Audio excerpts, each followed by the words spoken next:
the economy just seemed to implode. Overnight, jobs disappeared. There just wasn't anything really to do anymore. It wasn't a huge step to move to London once I graduated. It was just simply there was nothing to hold me in Cork anymore. So I was lucky enough then that I found a good job, a job that I really liked in London. I sort of pinch myself every day that I'm actually living here because it's just such a vibrant place to live. There's so much going on and it's just such a contrast to where I grew up, a really, really small village. I love how I can just walk down the street, be surrounded by like millions of people and yet no one's looking at me. I can just do whatever I want.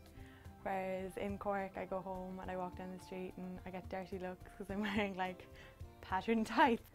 I'm aware of being Irish abroad, especially with my accent, and especially if I say 33, that really makes me aware of being Irish. I just love sort of the Irish outlook on life, sort of like, sure, why not for the crack, that kind of attitude. There's a certain electricity in the air, there's a certain atmosphere. It's just the Irish way of life. We don't take ourselves too seriously. We've a little spring in our step, we've a little kind of roguish charm, we've a little bit like that. We don't take anything that seriously. We don't take anything too seriously anyway, which I kind of love, and I would hate to lose that at any point. I have one object that I brought from home. My grandmother Quilty gave it to me. It's a St. Christopher medal, and it's the patron saint of travelling, and it protects travellers.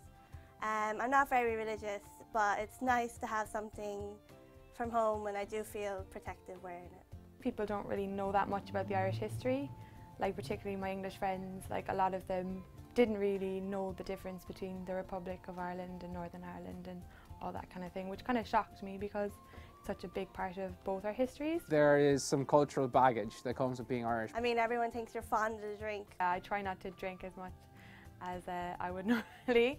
I like to think of myself as part of a new sort of generation of immigrants. Like, I don't want to be seen as, you know, the alcoholic, you know, bricklayer from the 50s. You know, like that's something that I still see some of, like particularly some of the older people that I work with who would have been around, who would have been obviously working, met a lot of Irish immigrants in the like 60s, 70s and 80s. They still have that sort of notion of what an Irish person is, even though all the Irish immigrants right now, we're all mostly we're all educated, we're all much more sophisticated, we're all a bit more like we're professionals. Ní léinn tintean mar de thintean fein. Ní léinn tintean mar de thintean fein. Ní léinn tintean mar de thintean fein.